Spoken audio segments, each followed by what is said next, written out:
Praise the lord. Good morning. ప్రభువైన యేసుక్రీస్తు శుభనామంలో మీ అందరికీ వందనములు. ఎలా ఉన్నారంటే అందరు బాగున్నారా? దేవుని మహాకృపను బట్టి మీరందరూ క్షేమంగా ఉండాలని అనుదినం మీ అందరి కోసం ప్రార్థన చేస్తూ ఉన్నాను. ప్రార్థన చేసుకుందామా? పరిశుద్ధుడైన మా తండ్రి, గొప్ప దేవా, నీ ఘనమైన శ్రేష్టమైన నామాన్ని బట్టి వందనాలు ప్రభువా. మరొక దినాన్ని మా జీవితాల్లో ఇచ్చినందుకు నేను స్తుతిస్తున్నాము, ఘనపరుస్తున్నాము తండ్రి. దినమంతటి కొరకు మమ్మల్ని సిద్ధపరచండి. నీ విలువైన మాటల చేత ఒక్కొక్కరిని ప్రభా దర్శించి బలపరచమని, మాతో మాట్లాడమని యేసు నామములో ప్రార్థిస్తున్నాము తండ్రి. ఆమేన్. ఈరోజు దేవుని వాగ్దానము యోబు గ్రంథం 11వ అధ్యాయం 17వ వచనం. అప్పుడు నీ బ్రతుకు మధ్యాహ్న కాల తేజస్సు కంటే అధికముగా ప్రకాశించును. Job chapter 11 verse 17. And thine age shall be clearer than the noonday, thou shalt shine forth. దేవుడు ఇచ్చినటువంటి అద్భుతమైన వాగ్దానం అందరి జీవితంలో నెరవేర్చబడును కాక. ఆమేన్. ఈ అద్భుతమైన మాటను చూసినప్పుడు నిజంగా మన జీవితాల్లో ఎలా ఉండాలని దేవుడు కోరుకుంటున్నాడో మనకు అర్థమవుతుంది కదండి. మన యొక్క బ్రతుకు దినాల్లో మనం ఏ విధంగా బ్రతకాలని దేవుడు కోరుకుంటున్నాడంటే, మధ్యాహ్న కాల తేజస్సు కంటే అధికంగా ప్రకాశించాలని దేవుడు మనల్ని కోరుకుంటున్నాడు. మధ్యాహ్నం టైంలో మరి ఎంత మరి ప్రకాశత ఉంటుంది, ఎంత వెలుగుగా ఉంటుంది, ఎంత తేజస్సుగా ఉంటుంది కదా. మరి అలా అంత వెలుగుగా మనం ఈ లోకానికి ఉండాలి అని దేవుడు ఆశిస్తున్నాడు. ఒకసారి మనము మత్తయి సువార్త 5వ అధ్యాయము 14-15 వచనాలు చూద్దాము. మీరు లోకమునకు వెలుగై ఉన్నారు, కొండ మీద నుండి పట్టణం మరుగై ఉండనేరదు. మనుషులు దీపము వెలిగించి కొంచెం క్రింద పెట్టరు కానీ అది ఇంట నుండి వారందరికీ వెలిగించుటకై దీపస్తంభం మీదనే పెట్టుదురు. మనుషులు మీ సత్కార్యములను చూచి పరలోకముందున్న మీ తండ్రిని మహిమపరచునట్లు వారి ఎదుట మీ వెలుగు ప్రకాశింపనీయుడి. ఎంత అద్భుతమైన మాటలు చూస్తున్నాం కదండి. దేవుడు ఏమంటున్నాడు తెలుసా? మీరు ఈ లోకానికి వెలుగై ఉన్నారు.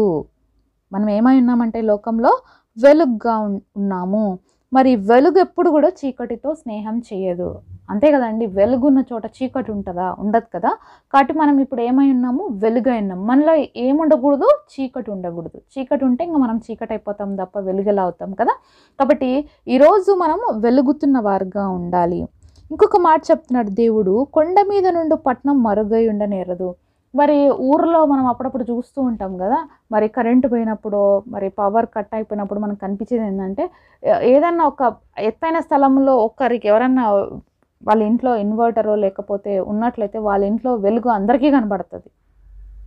అలా ఒక ఇన్వర్టర్ ఉన్న ఇంట్లోనే అంత వెలుగు మనకి కనిపిస్తున్నప్పుడు, మరి కొండ మీద ఉన్నటువంటి పట్టణం మరుగై ఉండేది. ఒకవేళ ఆ పట్టణం కానీ మొత్తం ఆ కొండ మీద స్థలంలో ఉన్నటువంటి ఇల్లులు అయితే అక్కడ పవర్ సప్లై ఉన్నట్లయితే ఆ క్లియర్ కట్గా మనందరికీ కనిపిస్తుంది. అంటే వెలుగు అనేది ఎప్పుడు మరుగుగా ఉంచబడదు, అది అందరికీ కూడా కనిపిస్తుంది.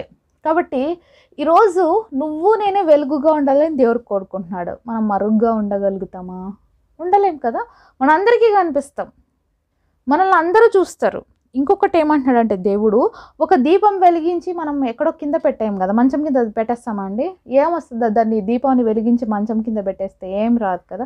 మరి ఎక్కడ పెడతాము? మన ఇంట్లో ఒక దీపస్తంభం అంటే ఒక ఎత్తైన ప్లేస్లో పెట్టుకుంటాము, ఇంటి మొత్తానికి వెలిగివ్వడానికి. కాబట్టి ఈరోజు దేవుడు నిన్ను వెలిగించినాడు. నువ్వు ఒక చోట దాక్కొని ఉండడానికైతే కాదు. నువ్వు దాక్కొని ఉంటే వెలుగు ఇవ్వలేవు. నువ్వు మంచం కిందన ఎక్కడన్నా ఉంటే నువ్వు వెలిగిస్తావా? ఇవ్వలేవు కదా. నువ్వు ఎక్కడుండాలి?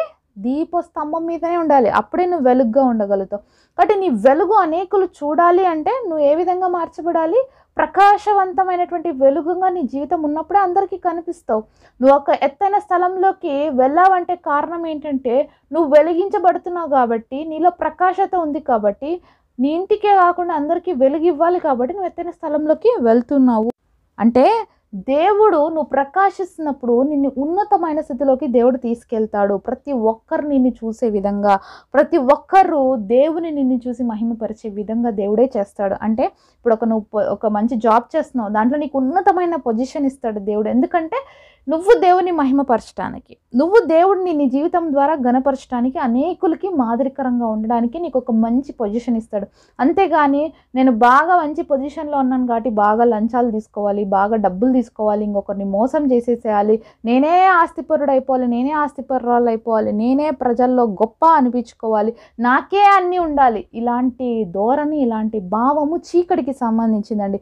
కానీ ఒక వెలుగుగా ఉన్న వ్యక్తి దేవుడు ఒక ఉన్నత స్థలంలో పెట్టినప్పుడు నీతిగా, న్యాయంగా ఎలాగా పరిపాలించాలి, నీతితో నేను ఏ విధంగా జీవించాలి, మనకి ఇవ్వబడినటువంటి ఉద్యోగంలో కూడా నమ్మకత్వం కలిగి ఉండడం, మనం చేస్తున్న ఏ పనిలో అయినా, మనం చేస్తున్న బిజినెస్లో అయినా, వర్క్లో అయినా కూడా మన నమ్మకత్వంగా ఉన్నప్పుడు అనేకుల్ని మరి దేవుడి వైపుకు తీసుకురాగలుగుతాము.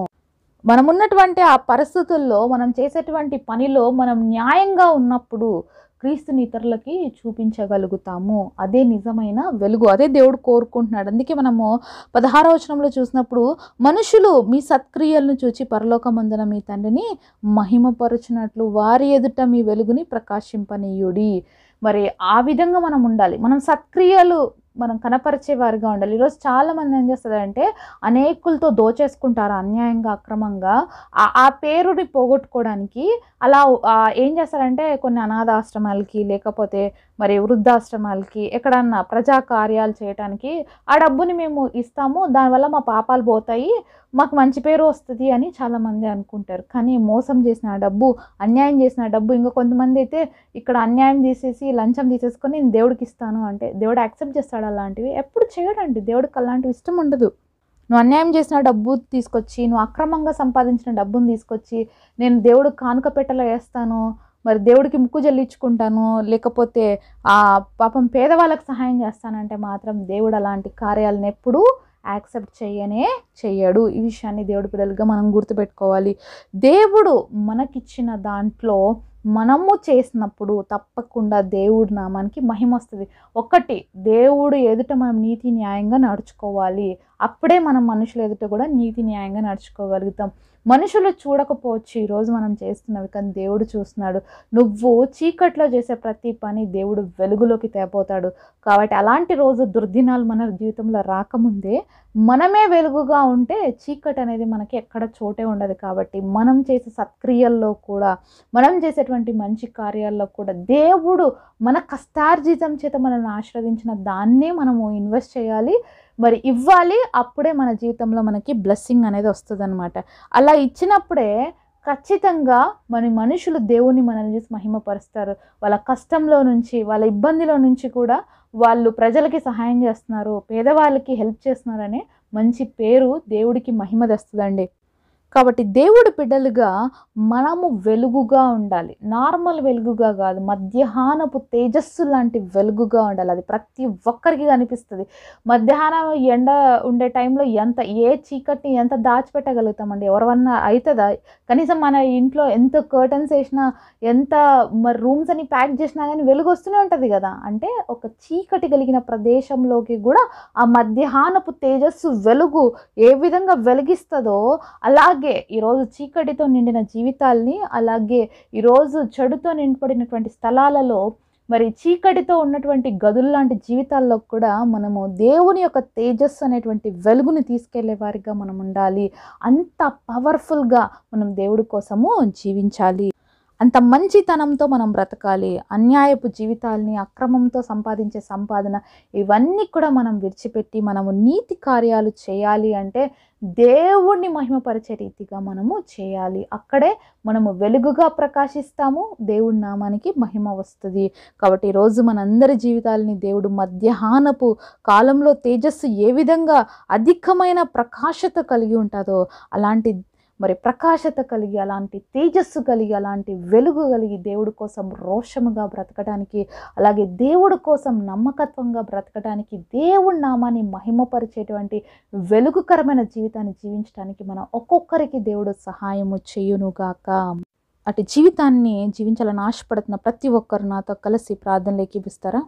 పరిశుద్ధులైన మా తండ్రి, మీరు మాతో మాట్లాడిన ప్రతి మాట కొరకు మిమ్మల్ని స్తుతిస్తున్నాము, ఘనపరుస్తున్నాము. మేము మధ్యాహ్నపు తేజస్సు వలె, వెలుగు వలె నీకోసం ప్రకాశించడానికి, రోషము కలిగి నీకోసం జీవించడానికి మా ఒక్కొక్క జీవితాన్ని దేవా ఆశీర్వదించమని, ఈ లోకములో మేము మంచి సత్క్రియలు చేసి ప్రభువా మీ వెలుగుని ప్రకాశింపజేసి ఈ నామానికి మహిమ తెచ్చేవారుగా ఉండగలిగినట్లుగా మా ఒక్కొక్కరి జీవితాలు ఆశీర్వదించమని యేసు నామంలో ప్రార్థిస్తున్నాము తండ్రి, ఆమేన్. ఈరోజు బర్త్డే అలాగే వెడ్డింగ్ యానివర్సరీ సెలబ్రేట్ చేసుకుంటున్న మీ అందరికీ కూడా wish you happy birthday and happy anniversary. God bless you.